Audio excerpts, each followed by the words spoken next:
Hi folks, welcome back to the Pear Pod. Thank you all for the support on season 4. We're back for season 5.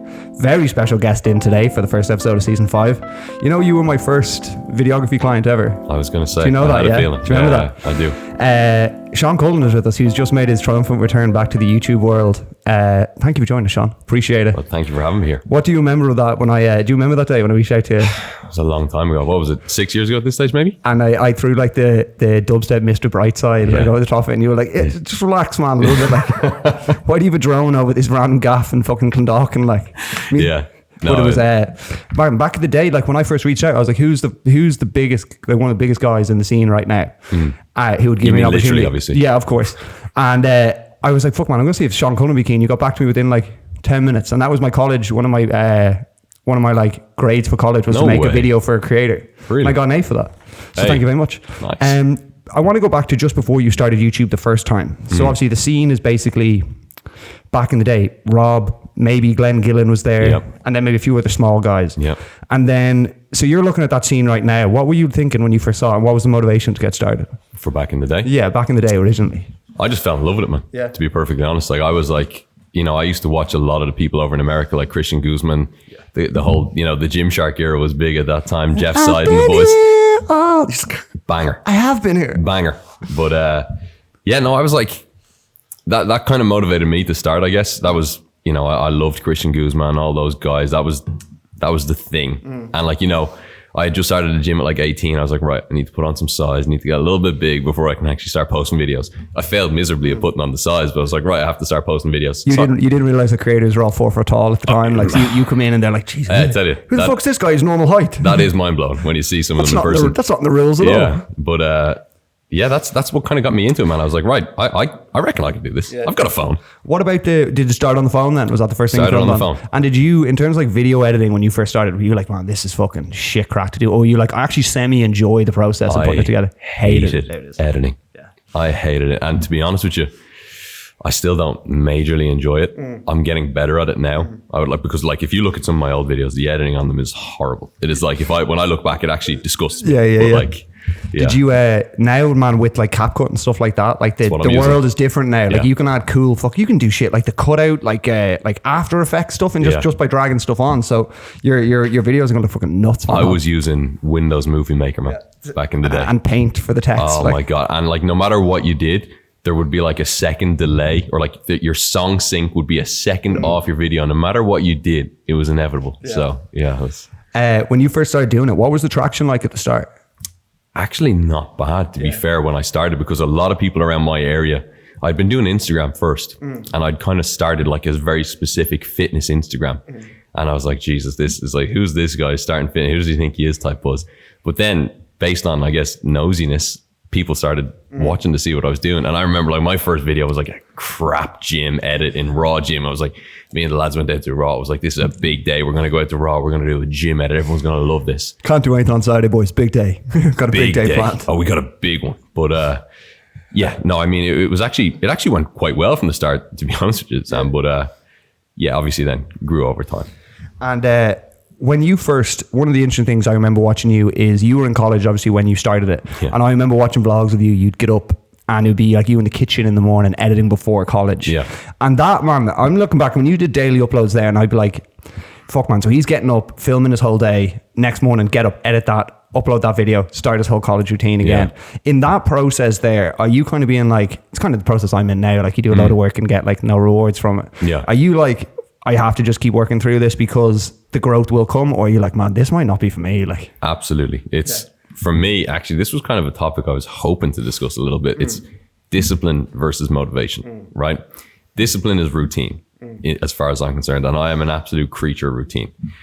Motivation is like extrinsic things that you're like, okay, cool. The videos are getting views, you know, we're banging, we're growing, blah, blah, blah. I've got a holiday. I want to get lean. And so that's motivating me to go to the gym. Exactly. Rather than just saying it's in my routine, I need to be there.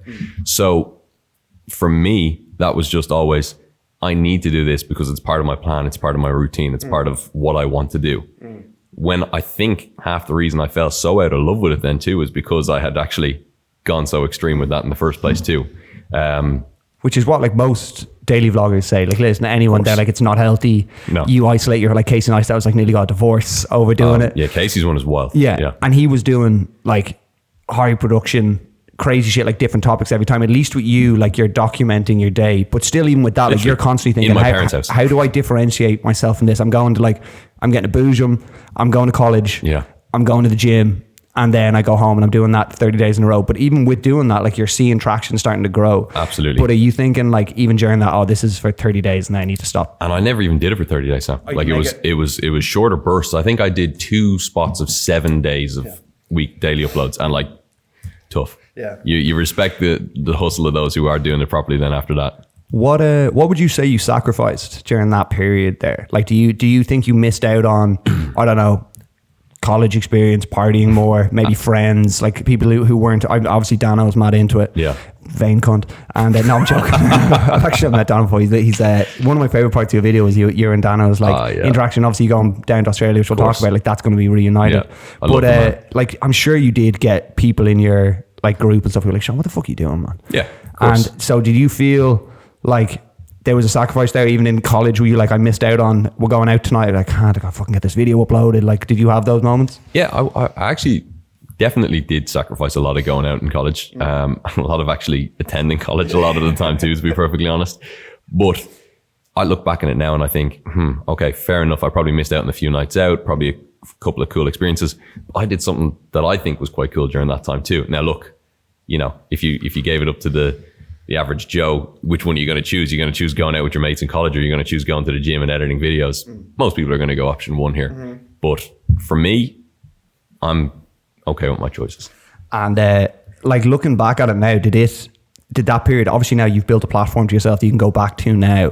Did you, at the time when you first thought about, I need to stop now, like, you've obviously gotten to a big run. I remember you went to San Francisco, you like filmed all that, like your whole J1. Yeah. And then at some period, maybe it was you were like going into work now from college and you were like, I can't do this anymore. Like, what was the mindset just before you decided I'm not going to do videos anymore? It kind of slowly happened in final year of college. So we went on the J1 summer, 3rd year going into 4th year. 4th year coming back, college was getting intense. Actually had to attend because it was final year, all mattered. What's your name? Sean. Exactly. I've been here 4 years, guys. 4th year? Yeah. That's me. But yeah, it all kind of came to a head then after that. So long story short, when I was doing coaching and stuff at the time then too, and still living at home at the time after just finishing college.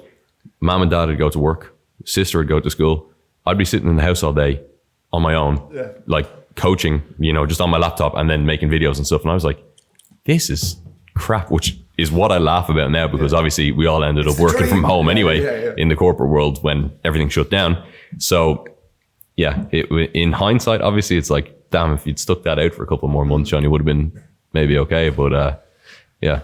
So, like, cheers, by the way. Oh, cheers, boss. Did you just like think, like, it's mad? Because like for me, let's say I'm on what, 250 subscribers. Half of them are family members, and then I'm like, you got to what, 10k, 12k, which is like, everyone says the hardest period is like 0 to 10k. It starts to kind of spiral after that. Yeah, and you've just built it up to that point, and then. It's just so interesting because now you look back now, you probably think that's fucking crazy that I walked away from it and I should have just like nurtured it where I could. Yeah. But do you think maybe you burnt yourself out and like fell out of love with it because you went so hard at the start? Definitely, man. And I did definitely fall out of love with it. That was the thing. Like when, you know, people would run into me out in town or whatever and they'd ask me, Sean, why don't you make videos?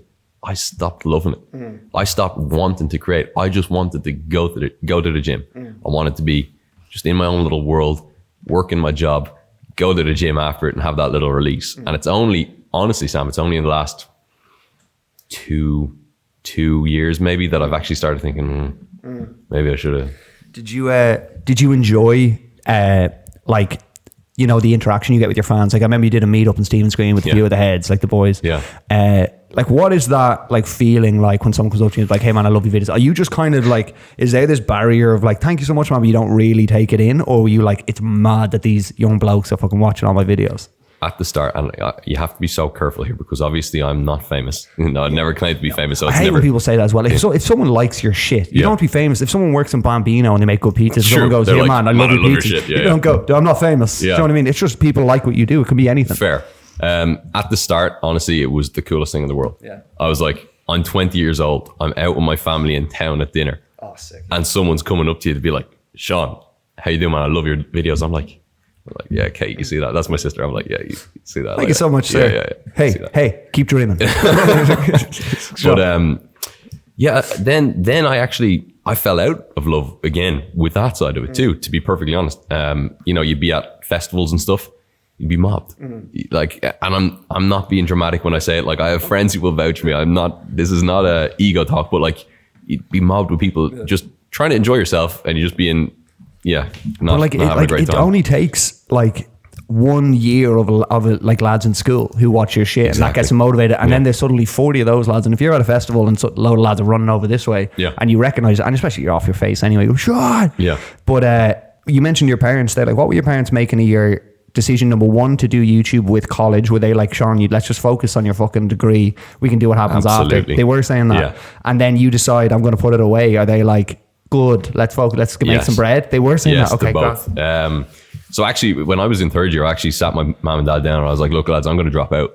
And they're like, no, you're not. I was like, what are you on about? No, you're not. So this should be one of those motivational stories where I'm like, I told my parents I was going to drop out, and we made a major success out of it because we stuck at it, and it was my dream.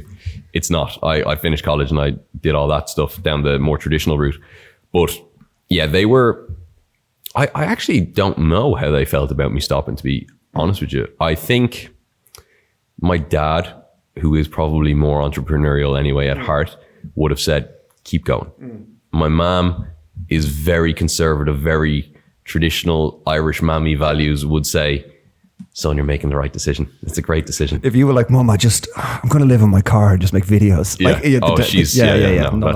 What did you study in college, just so we can put some context? It was like commerce or something like that? Yeah, pure business. Yeah. So I can understand why, like, as a parent, and obviously we're like now I'm 29 now. So like the kids thing is probably in the next 10 years or so. Yeah. Like, I can see why people be like, go for that safer route. You've gotten a degree, a really good degree that's going to make you money. Like, let's follow this route. But also, now looking back at where we are now, they're like, maybe I should have just pushed him to follow what he was passionate about. But I guess the difference is you weren't passionate about it at that time. You were kind of like, this is getting a lot for me. So like I guess it swings and roundabouts, and you kind of have to taste both sides to know what you want. Absolutely. When you look back now, right, and you see Glenn, let's say Glenn, who's kind of went hard at it and continued the progress with it. Were you kind of, when you're living in your apartment in town and all, are you like, fuck man, Glenn kind of stuck with it and he's doing it now? Or were you like, is there a part of being like, I was in that crew, I was one of the people that was like predicted to do these kind of things, and I didn't, and he kept going, and now look at the way they both are, you know? I never looked at it like that. Yeah. I'd be lying if I said that thought didn't cross my mind, but I never looked at it like, shit, that could have been me. I looked at it like I made my choices. Yeah. You know what I mean? And so, the argument is, on the other side, Glenn is probably like, fuck, I made very little bread for a long time, just grinding. And then I started to see some success, whereas you went into a well-paying job, went into a comfortable job, were able to get an apartment, live quite comfortably. Yeah. So he's probably looking at the other side going, maybe I should have just fucking went to college. So like, you can never really be sure. So you, as you said, you went in, you kind of quit your job, or you quit YouTube, went into the corporate world. How would you describe your experience in the corporate world? Maybe like your period. How long were you working in for? Like 5 years. Oh fuck. Okay. So you have a good idea. Yeah. How was maybe the experience at the start versus how it ended? Good. I mean, look, when I went into it at the start, fresh out of college, into a kind of a graduate role in a big tech company, everybody my age, it's like a big kind of happy family vibe. It was nice. I really enjoyed it. You're kind of green-eyed, bushy-tailed, everything's new, everything's exciting. It's like, oh, we get a free laptop and a backpack when we start. This is my desk. Yeah, it's like, actually we had hot desks, man, so you never had an assigned desk, but yeah. It's not even a term I like to use, hot desks, but yeah. Yeah. No, it was, honestly, I thought it was like great at the start. I was like, consistent income, probably a clear route to like growth. Absolutely. All those things. Yeah, really clear. Were you good at it? Yeah, I think I was okay at it. Yeah. So you do that for 5 years. You're going through. I thought you said you were living with a maid at the time in an apartment. So like, only for the last year and a half. You were at home the previous time. So you're just kind of, I guess the buzz a little less when you're going home to your parents. But when you get to have your own space and be able to semi-afford it and live your life, that's what most people at this age now are kind of dreaming about, being able to get a place they can live in. So with that being said, like, how surprised are you that you became unsatisfied with it so quickly? Good question. Yeah, it was something I never thought of. I guess I said this in the first video that I made going back. I just became unhappy in the rut that I was in. And it just felt mundane, to be perfectly honest. Like I have always thought that there was more to life than just 9 to 5, getting up, going to your job, going to the gym. That's your day. And that was kind of when those thoughts started triggering again of, hang on a second, I've still got a little bit of a platform here. You know, there's still, I haven't done it in a while, but there's still a platform there that maybe we could use and do something here. So that was what started putting those thoughts into motion. So yeah, how surprised was I? Pretty surprised. I didn't expect it. Was there consideration to start doing a video a week or like something small while you were still working to try and just see, like maybe test it? You seem to be a fucking I'm all in or not all in. Do you know what I mean? Absolutely. And that's actually changed, I would say, because the guy who I was living with, he was one of my oldest friends, like grew up around the corner from me, know him since I'm 4 years old. He was saying to me all last year, Sean, start a TikTok. Just start doing it. Start doing something. Post a YouTube video. Do something. And I didn't want to. I was still off it as far as I was concerned. I was still like, no, I do not want to. And the reason that it took me quitting my job to start doing this again was, you're right, now I do need to be all in. I don't want a plan B. I felt like all my lifetime growing up, I've had a plan B. And all that plan B has actually served to do is make you more comfortable in failing in plan A. So I felt like I just need to take a leap. And look, come here. Is it a smart decision financially? No. Is it a smart decision in terms of, you know, your actual life planning, everything like that? Probably not. But like, it's a risk. And it's one that, like, if I don't take now at 27, when are you going to take it? That's the key. Yeah. I think that's the biggest thing. Like, I don't even mad. Like, if I start talking, even a generation ago, like my dad and all those heads, they would have gotten their gig. They get to like 35 and they go, actually, fuck, I don't really have, you know, this is my passion, but it's too late now. Yeah. So like, your options are either stick in this job that you know you're pretty confident it's not going to be, but it pays the mortgage. But it pays the mortgage. Yeah. And like, I didn't actually go. My 10-year reunion with school was last week or 2 weeks ago. Nice. And I actually had a shoot, so I couldn't go. But a load of lads, they were chatting to me about like, oh, there's the usual heads are like, oh, gotta pay the mortgage and all that kind of stuff, get married and all that. And a lot of them were saying like, oh, it's so sick that, you know, Sam's doing a podcast, like that kind of shit. And they're all kind of like, that's so cool to like to be doing something for yourself that like isn't just standard work. Absolutely. And I guess it's almost, I'd almost look at it as a good thing for you that you had a taste of corporate side. I dipped my toe in the water. Yeah, you did. Yeah. And you got paid to dip your toe in the water, which is nice. But you've decided that even with that, your fulfillment is more important than like an amount of money. Absolutely. Which is crazy. And it is true, but it's weird to come to that realization like quite young. Yeah. Did you would you say that, I'm trying to think now, like when you go down to, you're moving obviously down to Australia at some point. On Wednesday. On Wednesday. Yeah. Jesus Christ. Do you have is your plan, like obviously work on the YouTube? You said you were going to like bring the coaching back. Is that the thing you're going to do? Yeah. Nice one. Did you enjoy the coaching when you did it? I used to love the coaching. I used to love the coaching. I think the coaching is really satisfying too. From a personal like self-actualization standpoint, like the coaching is quite fulfilling. When you see somebody start with you and they're like, look, I want to do this, this, and this. And then they kind of figure out, like they might put a goal in front of you and they might say like, oh, it's speculative. And then, you know, about like week 3, week 4, they start to realize, oh, okay, this is actually, we're kind of moving in the right direction here. And then at like the end of that like period of time when they're like, we did it.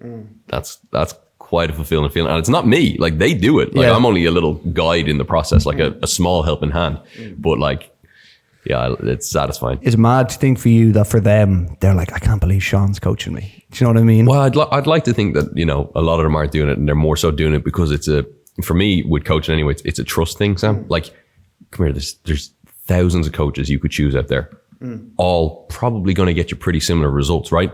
The only thing that separates coaches, I think, and what you're going to actually choose a coach for is who you trust and who you have like a little bit of a relationship with. But that's built off your content. Absolutely. So they know, well, I know Sean fucking sacrifices. I know he's on top of his diet when he needs to be. I know that even if he has 10 other things to do that day, he's going to the gym. Yeah. So like that for me, if I just followed and like was someone's coach from Instagram or something like that, I just see him peeled in different photos in Miami and all this shit. Yeah. or I watch a YouTube video, a vlog, and I see him doing all the things he's pushing to me. What goes into actually looking peeled. Exactly. Yeah. That's what makes me be like, I'd love to be coached with this guy. Practice what you preach. Exactly the same thing. It comes down to accountability, Sam, too, I guess. You know, like ultimately at the end of the day, it's almost like having a captain in football or the manager. You know, the players are accountable to him at the end of the day, and he has to lead by example. You know, if your captain is out on the piss the night before a match, what are the rest of the players going to do? Yeah. They're all going to turn up hanging, not going to perform on the Sunday. Whereas if your captain is leading by example, in bed by 6, like Gary Neville doing shuttle runs on the couch before the game, like you think everybody else is going to follow on then too. Or if it's fucking Roy Keane being like, I'm going to snap his leg in half when I see him. Man, when I tell you, I would die for that man. That's a dream podcast episode. Like, for sure. Have you seen, you know, they do like the overlaps and those things. Do you see the guy who does the Irish lad does the impersonation of him, which is fucking spot on. And off the ball, he did it with him. It's so good. It's I think he's found such a nice little niche there, Roy Keane, of like what his personality is on shows. Yeah. Did you when you first, actually interesting, when you made videos, you know, when you vlog and stuff in person, do you enjoy that? Did you like it? Did you feel uncomfortable at the start, or is it something you got more comfortable with? Definitely felt uncomfortable at the start. Yeah. Got very comfortable, probably too comfortable. Doing it then by the middle. Now, scary again. Back again, yeah, scary again. Like I filmed the video there on Friday up in the gym, and I felt so weird walking around with my big tripod, setting it up. You know, you know the feel as well, like setting up that tripod, and then you're like talking to your camera like a weirdo. You're like, am I even in the shot? There's another thing. I was like, I can't remember how to set up a shot for the life of me. You know, like I was trying to get gym footage, and I was like, how far away should I be? Is my head in this? I don't know. But yeah, no, definitely was comfortable. Now not, but it'll come back. It's practice, you know. Did you watch, like, do you still watch YouTube content, like fitness creators, stuff like that? Honestly, Sam, not a lot. There it is. Which is apart from the podcast. Exactly. Yeah, but a lot of the reason that I've jumped on this again is because I don't watch a lot of it anymore, and I kind of want to create the content that I would want to watch. So do you know who Sam Sulek is? Yes. Okay. Of course. So have you seen the the explosion of crazy, really raw, like he'd be the epitome of, I don't really know how to set up a shot. Like he just sets up his bits, 45, 50 minute hamstrings and calves workout. But 2.5 million views. He's authentically him. Exactly. Yeah. So there's a market for that right now. And even with like Christian Guzman, he's pulled back his production quality and even deleted his first channel to have you not seen this? No. So about the end of last year, right, at the end of Summer Shredding, he decided, he was getting loads of comments being like, dude, this is like a fucking HBO show. And like, there's obviously Nabil killing himself to make this shit look good. And everyone goes, I hate how high production this is. Yeah. And so he, on the last episode of Summer Shredding, deleted his Christian Guzman channel with just over 1 million subscribers. Wow. Started again, and it's just called like Christian Guzman 2 or whatever. And he just vlogs on like a little like Canon or his phone. Super pulled back, raw videos. And he's obviously seen that that's the way to go as well. Do you know how many subs that new channel has? It's not good. He's doing about 40, 50k views a video, which is like, okay. Pretty solid, yeah. But compared to multiple 6 figures, it's not the same. But he's obviously seen the value in like Sam Sulek, for example. So when you go back, like what kind of, are you going back to the similar kind of vlog style you want to do? Or do you see like James Smith who does like topical videos on fitness stuff? Like what kind of niche are you looking at? James Smith is actually one of the few people I love to watch still now. Down in Australia? Yeah, absolutely. But I actually, I don't know if you remember, Sam, but a lot of the videos that I did back in the day were kind of in the gym, raw, talking to the camera too, talking you through the workout and stuff like that, which is, I find it funny now to seeing the Sam Sulek and the I came up with this style. No, obviously joking, not, but like it's quite refreshing to see it going back that direction because it had gone so high production. Like if you didn't have, like you said earlier, a drone flying around the gym, you know, capturing all these different crazy angles, nobody was watching your video. Like bouncing light, like and all that shit, like it's mad. If you didn't have 4 different cameras that you could look at as well mid-set, like what were we doing?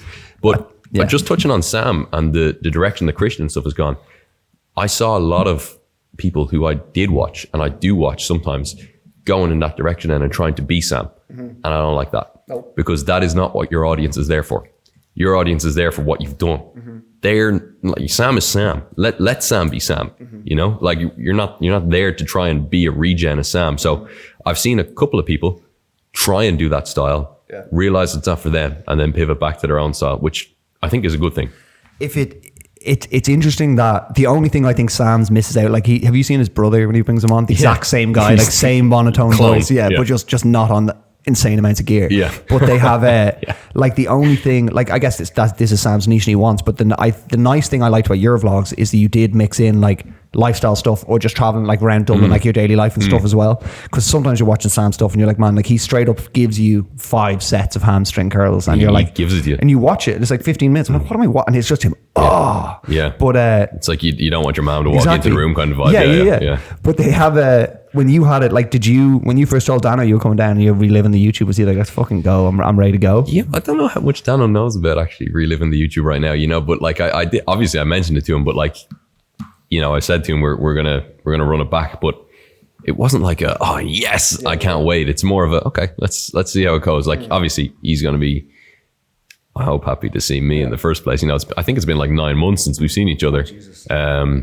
But yeah, it'll be fun to get him back on the camera again, or behind the camera and in front of it, and a little bit of banter again with the two of us. So I've missed it.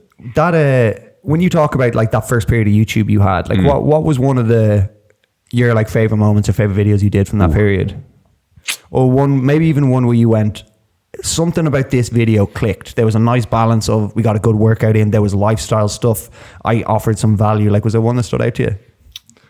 I would say it was I did a series called My College Life. Yeah. And there was a couple of videos in there where I thought I had it. Like, you know, I was like, okay, this formula works. It's like, it's relatable. I'm going after the right audience because it's primarily going to be people who are a similar age to me, going through similar things, you know, in college as well, trying to go to the gym. And then a little bit of lifestyle, stress, all the things that come with final year of college and everything else as well. And I thought, I like these videos. I like this style. So ideally, if I could replicate something like that down in Sydney, but, you know, minus college, because there won't be a college aspect. The only annoying thing about the creators that have made it brackets, who are like super minted now, have their own gaff, all those kind of things. Rob Lips it to an extent, where like I can't relate to that anymore. Where it's like I get up, jump in the pool, go into the gym, about 12, train, eat class food in 5 different cafes, sunbathe, make more money. And like with your videos that were so great is you'd wake up and be like, holy shit, I'm so tired. And you'd be like, I don't want to eat these 4 Weetabix right now, like, but I have to get this in. And that's the shit. It's that struggle area. And that's why I think so many people fall out of love with creators, because they go, you're not the same person I liked when I was like, yeah, man, I'm making more money. I'm more successful now. But that period where you can relate to like every other person being like, hey man, I need to work so I can pay my rent, or fuck, lads want to go out tonight, I only have 100 quid left till I get paid. That kind of stuff I can relate to as a viewer. I think that's why you blow up so quickly. Yeah, I agree. When you, I think you have an advantage when you start and you go to a new place, you're not going to know anyone there. I'm sure the uncomfortableness of filming yourself in Dublin City versus Australia, I don't give a fuck. Yeah. We were speaking about your parents there for a second. What do your parents make about you moving to Australia? They're happy. Yeah. They're very, very happy for me, because they knew that I was unhappy. So they would have seen it in you a little bit. 100%. Yeah, no, they knew. You know, moms always know that kind of buzz. But they're very happy for me. They just want me to go over and be happy.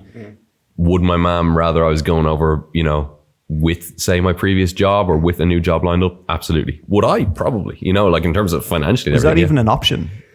Yes. It was an option? Yeah. And you were still like, fuck it.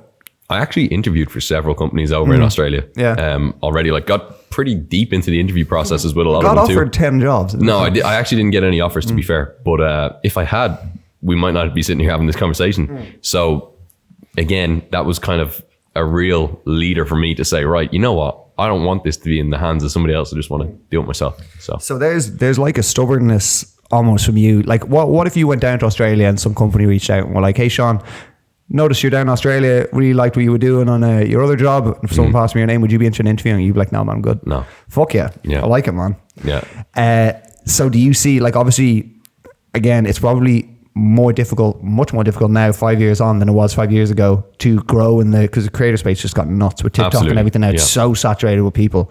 Do you what do you see? Obviously YouTube is still like the premier platform to post on, and using Instagram and TikTok as like supporting that. Yeah, absolutely. Yeah. And YouTube for me will always be the main one, because YouTube, you build a relationship with your audience. It's not just following you to like a picture because they think you look good, or they, you know, whatever it is, that they're attracted to your lifestyle, whatever it might be.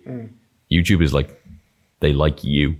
That's That's big. If you're, well, we just spoke about it before you came on. You posted your first video back there, and you had 12.6k followers. And the first video back was you just explaining where you'd been, 2k views in 24 hours, which I was saying to you is like, after 5 years of neglect, that could have very well been pushed to 150 people. Of course. What difference did it make to you to see like there was such a big like audience of people still interested in you? Honestly, Sam, it was amazing. I couldn't believe it. I genuinely couldn't believe the reaction in general has been so positive. And that's been incredibly motivating too, because for me, it's reaffirming my decision to say, no, okay, this is still here for me. There is still a market there that wants content from me, which is so strange to say about yourself, but you know what I mean. You need me. I'm coming.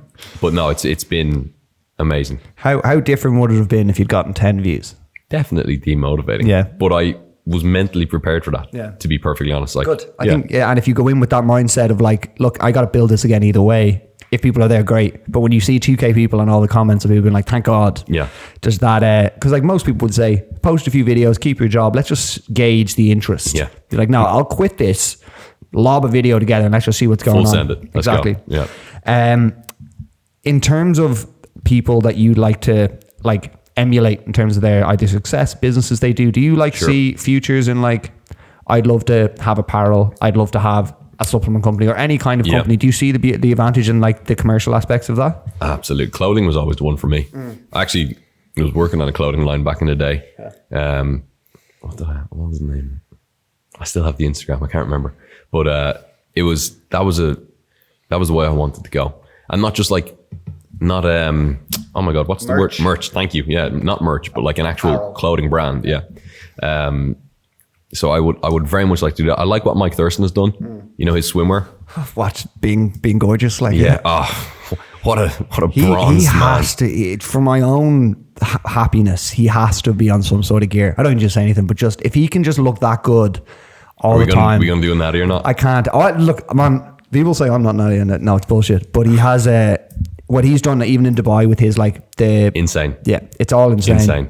And I'm sure. Even he actually has kept it quite. I still think he comes across very like genuine. He does with his channel. I think he's done a great job of doing that, and he does still stick to his roots of like bodybuilding videos, still like informational videos, and pairs that with the podcast. And stuff. I really like Mike, and his content. To be perfectly honest, like, I think it's his very views good. kind of show that people are still interested as well. Like they show, he does like a shoulder delt split and gets like because you watch million. Mike. Yeah, say you click on a Mike video for the first time, you stumble across him. You look at this guy and he literally looks almost perfect. You're thinking he's gonna be a dickhead, and he's not. No. So I think that's what makes him cool. Yeah, exactly.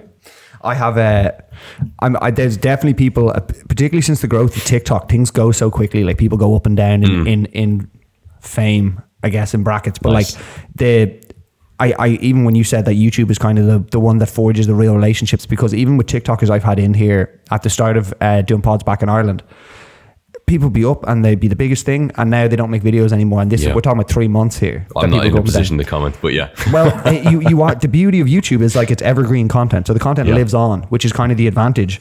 Did you have Jesus Christ? Did you have like I remember you did like the eating challenges videos and stuff like that. Like, do you still, or are you going to start paying more attention to like the YouTube algorithm? Trends. Yeah, exactly that. Maybe, yeah. Because you see, I talked to Glenn a lot about him trying to find niches to make his videos pop and thumbnail strategies and stuff like that. But then you see again, like Sam Sulek takes no interest in any of that. Exactly. And the videos still do well. So there's got to be a balance between the two of like, let's just stick with the content I believe in and see how that does versus 20,000 calorie challenge videos, you know? The first option you said is the way I want to do it for now.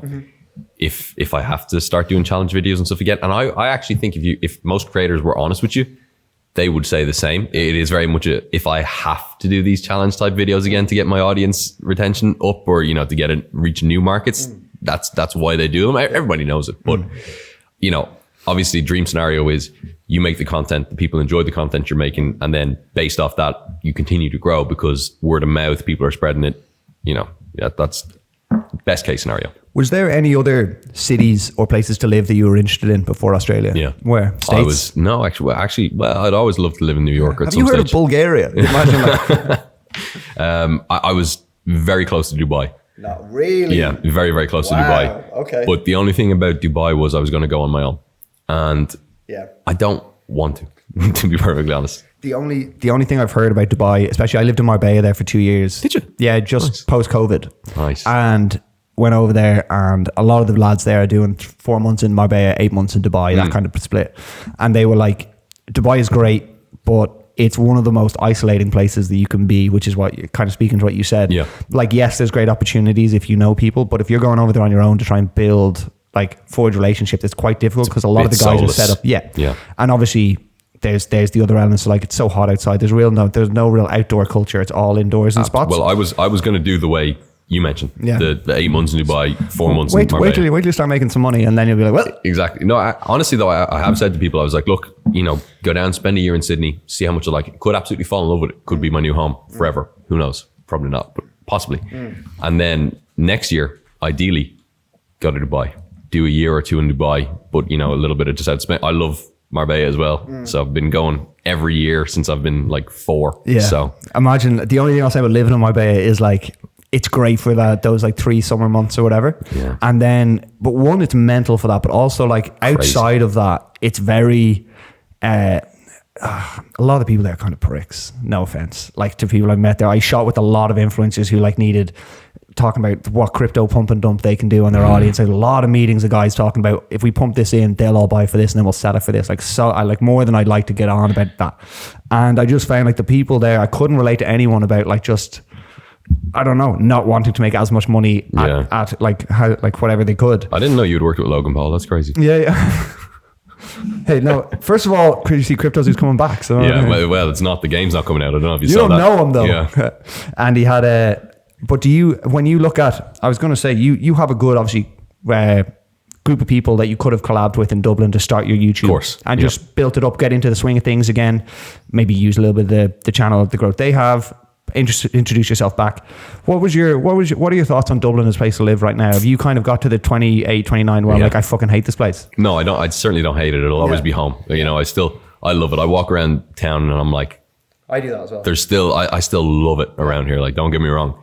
But for the cost, and I don't want to sound like an old man, the cost for what you're getting, it is not worth the money. I can go, my rent in town was not cheap, fully transparent, but for the same price or very, very similar, you can get a really nice apartment down in Sydney on the eastern suburbs, live by the beach, have a lovely lifestyle in comparison to here, sun, go for a swim after work. Like, I walk down the quays sometimes and I'll walk over the bridge and be like, oh, this is beautiful. And then there'll be like 6 lads doing crack. Yeah. And you're like, that kind of pulls it away. Like that's the only thing I love about Dubai or those kind of places guys talk about. Number one, no crime. 0. But also people take much more pride in their city. Like there's not litter. There's not like moths taking shits on the side of the road. Like that kind of shit does fuck me off. Or even like, sounds like I sound 110 years old, but like littering pisses me off. Yeah. Like I see like kids that go like to the subway here and they'll just kind of like grind, like they get the bag and they just like on the deck. Afterthought. Roll on the deck. Yeah. And I'm almost like, I'm going to go fucking kill that kid. Like, Yeah. and that was, I do wish there was more pride in the city because there's so many people that do love it, but then this next generation of people just fucking don't care at all, man. And because it would have historically been a great place with city pride. Yeah. Like it would have been But sky we are, high. but this is kind of the interesting thing. When we travel, everyone's like, oh, the Irish are here, and we take huge pride in being the biggest partiers. But then like I was almost more impressed when like the Japanese rugby fans cleaned up that stadium after, like that shit. I was like, that, like I'd love to be known for that as well. That's real culture. It is though. And like even when my dad went to Japan, he was like, the place, like you can't throw gum on the ground. If they catch you, you're getting fined. Dano just went traveling through Japan and everything before he went to Australia. He said Tokyo is the busiest city he's ever seen, but the cleanest. And it should be a state. There's fucking 1 billion people. It's amazing. And so that lack of pride, and you see it in London as well, like obviously the same issues, but that does get me down slightly. And I'm like, that's all parenting, man. It sounds bad, but like that's all parenting. Yeah. Like, do you see, like, as you already said, do you see Dublin's place, you'll kind of wrap it up at the end? Like, do you see the values of raising a family here and being around your own family? For sure. For sure. I mean, being close to my family would be very important. That was one of the hardest decisions for me, because if I was to look at things that do make me happy, family is Up there. right up near the top of that, if not at the very top.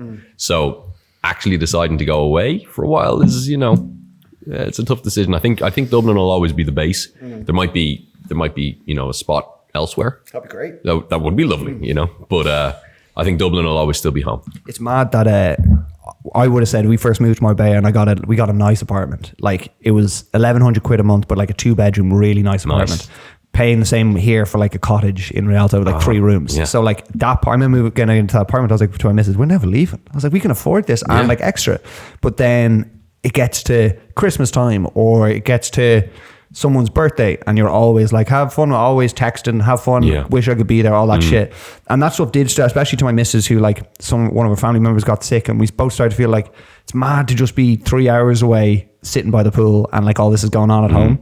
So I guess that was kind of I did Canada, I did Marbella, and like loved both, but I think you have to, it takes going away to come back. Do you know what I mean? I think you need to go to appreciate it's nice to go down to your local and know everyone, that kind of stuff. If you want a story on why I've been kind of pushed to go, actually, I remember back during the pandemic, Dano had said to me about moving away, and he was like, Sean, do you want to move? And my mom had just been battling cancer at the time, and you know, we didn't know what way it was going to go, all that at the time, you know, and it's very scary when you're in it. So I was like, no, I'm not going because I need to be here, you know, and God forbid if anything happens, I need to be here for my dad and my sister. Mom's made a full recovery, you know, all good. But she's actually the one who's saying to me, Sean, go. Like, you know, that was kind of like a wake up call for her to be like, live your life. You know, she always says to me now, like, if I had my 20s back again, Sean, I would have traveled. A lot of her friends from her area, because, you know, she was a 80s kid. Yeah. They all went to the States and all have great lives. You know, I'm not saying my mom doesn't have a good life. You know, I'm sure if you asked her, she'd be pretty happy still. But she's really the one who's pushing me to go, because she's like, look, regardless of what you think is going to happen here, you know, I've got a very elderly nanny and granddad. It's going to be tough to say goodbye to them, stuff like that. But like, she's like, you got to go live your life. So you've also like, my dad is very entrepreneur his whole life and very much encourages me to like do my own thing and try to make money, like supporting yourself. But he always said he honestly say like he hates me going away, always sending like texts when he's had a few glasses of red wine, be like, miss you son, like stuff like that. But then when I come back, he's like, he understands the perspective that you gain from traveling abroad, and also like you'll grow so much as a person just living in another area. Absolutely, yeah. When you speak about friends and things like that, one of the things that I've seen has come more and more true. Like you get told when you're younger, but like as you grow up, kind of the people you surround yourself with are like the people that you're going to kind of turn into. Yeah. And I've only started noticing it more and more, like as some members of my old friend group kind of drift aside, you kind of start to stick to the people that are in the same boat as yourself. Do you kind of see that, or do you see yourself as more of like a internal motivator? It doesn't matter what's around me. I would say both. Yeah. I was very lucky with my friend group in school. I would say like a lot of the people who I hung around when I was young were all very bright, and I'm very competitive naturally, always have been. So by default, by them being bright, I was like, right, well, I have to be now too. You know, I have to show off that I can match them intellectually as well, which was always a big help, I would say. However, I would also say that only gets you so far, unless you have intrinsic motivation, a little bit of discipline, and on top of that too, to be able to say, right, no matter what, I'm going to do what I want to do. Then yeah, you could be surrounded by Elon Musk, Bill Gates, whoever you want, but if you're not actually going to go and push yourself to do it, it doesn't matter, you know? Have you, would you say you were undisciplined at one point, or have you found it's always been quite easy for you to set a goal and follow it? No, I don't think I was ever too undisciplined. That's a fucking great thing to have. And it's something that like so many people, especially like the what's the word? The like quick satisfaction that people are looking for now. Like I do something, I get everything that I want. The kind of the TikTok culture. Exactly. The lack of understanding you got to work for something to make it work has kind of disappeared because people can blow up overnight. But now you see like the more, I don't know if you saw like Dana White had this great, he has this great clip where he'll be like, this new generation. He's like, if you have any sort of get up and go and discipline, you'll run fucking straight over them. Yeah. And like, that's more and more true. Cause like the amount of people I have in the podcast who'd be like, oh, it's so cool, I'd love to do something like this, but just, you know, the time. And you're like, man, that's crazy. Because like, number one, you do TikToks all day, you have nothing but time. And number two, if you did think this is something cool, like you could grow at it. Yeah. So do you, like, even let's say for the next 5 years now, your growth is not like slow, and all you're doing is, you know, getting by on your coaching, working on other platforms. Like, you're still going to just be like motivated by the fact you get to do this for a living and this is the life you get to lead now? Certainly at the minute, that's the way I'm thinking, Sam. But I'd like to think it's going to stay that way too. You know, obviously there will be a tipping point financially, I guess, where it's like, okay, this is no longer sustainable in any way, shape or form. And I could end up like, you know, who knows? But just surfer coat Sean. Yeah. I mean, that's not a vibe. I can't really see myself with like scraggly long hair and living on a beach. But anyway, at the minute, yeah, I'm very much, I want to do this. I know what it's like to not be in a position to do this, whereby your life is not in your hands to an extent, where you're working for somebody else. You're on their clock, everything like that. And I was actually laughing while you were speaking there too, when I talked about not being, I've never felt like I was not disciplined. If any of my old colleagues are watching this, they're probably thinking, bullshitter, like he was always undisciplined. But that's because I didn't love work. Yeah. That wasn't my passion. I'm talking about outside of my own life. You know, you've already seen examples of it. Like even, I'll go back to it when you were like, okay, if I'm going to make these daily videos work, I need to get up at 5. I got to get this video done if I'm going to get it up on time. And like, there is no Sean, like you don't get ripped for that if you don't get it up. Only you would rip yourself for doing it. Yeah. So it's crazy that like when all the, you know, all the control and all the like people on top of you and all the rules you have to follow, when they're all taken away, you're more disciplined and more focused because you're doing it for yourself. Do you think, we're kind of getting, I did want to get into this again. Did you ever compete or anything like that? Just once, back in 2017. Compete. How did you find the process? Tough. Yeah. Really tough. Really, really tough. Really eye-opening. It was funny. I thought, and if anybody watched me back then, I'm going to walk this thing. Is that what you're thinking? 100%. I was like,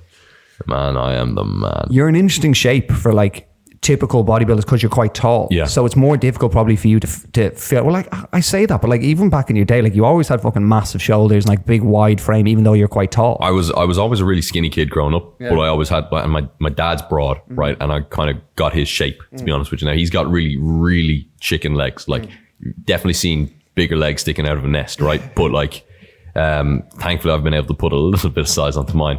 But to go back to the question about the competing, I thought I was going to absolutely walk it, Sam. And I remember doing the prep. I was like, yeah, I am looking diced. I remember I got down there to Limerick the night before doing the check-ins. I was like, yeah, no, cool. Everybody looks, you know, in good shape. You know, you can't see anybody. Who the fuck is that guy? Yeah, but you can't see any, like what's under their tops and all. And got to the stage, backstage, pump up room. I was looking around. I was like, shit, everybody is huge. What's the rules in those contests about like people juicing and not? It's like you can if you want, you also can't if you want. Yeah, but there was no testing. Yeah, and so straight away I was like, right, well, I did it naturally. I was like, right, okay, I'm looking around. I'm like, yeah, I know I'm not playing the same game here. So, is there any urge for you to be like, let me just fucking test this thing and see how big it can go? I'd be lying if I said I hadn't thought about it. But for me, I'd never jump on. Well, come here, never say never, like Justin Bieber told you. But I never see myself jumping on. It's like playing GTA with the cheat codes on. Once you do it, once you start, you're never going to go back to baseline. So it would like, did it frustrate you? I guess you have to focus just solely on beating yourself and being the best version of yourself, because if I got all the way to the prep and you've worked your whole life naturally, which not only means like if you're on gear, it's your recovery that's better. You can train how to all those things as well as obviously the growth. Are you sitting there being like, man, like, why am I even doing this? If there's just juice monkeys coming in here that are going to live to like 32. I had a lot of those thoughts. Yeah. You know, I mean, Dano will tell you if you ever speak to Dano and meet him. That's an episode. Yeah, that is definitely an episode. It's on Skype from Sydney. That'd be huge. Who uses Skype? Why did I say Skype? But no offense, Skype. But yeah, I had a lot of chats with Dano at that time, being like, what did I do all this for? You know, and he was very reassuring, and to be fair to him, like Dano's a wise soul. Like he's a very wise soul. I know he's like a joker, but that man has some wisdom in him, like, to be honest. So without sucking his dick too much, like Dano was a little bit of like, he used to push the fashion boundaries a little bit back in your videos. Major. And I used to be like, kind of looks kind of sick. Like he'd wear like, I used to wear like the super tight skinny like suit kind of trousers now. Super tight. Yeah. And but like they came in like 2 years later. That was the style for a while. And I was like, fuck, Dano kind of started that. Yeah. Yeah, we're kind of wrapping up, man. But did you have in terms of like long-term goals and like family-related stuff, things like that, you going to go down, you going to date a bit? Is that kind of motivation? Or is it like, I'm just going to fucking enjoy myself? Look, we're always dating a bit. Yeah. You know what I mean? We're always dipping our toes in the water. Sure. But there's many different waters, you know, that you can sample. So many temperatures. so many temperatures. And who knows which one's the best one? Like a hot, like a cold? Well, yeah, definitely like it hot. But I you know, when I go down, I have a pretty clear vision of work. Like a lot of people have been saying to me, you know, Sean, you're going traveling, you know, you're going to love it the first 2 weeks. I have my apartment booked for the first 2 weeks down here. Yeah.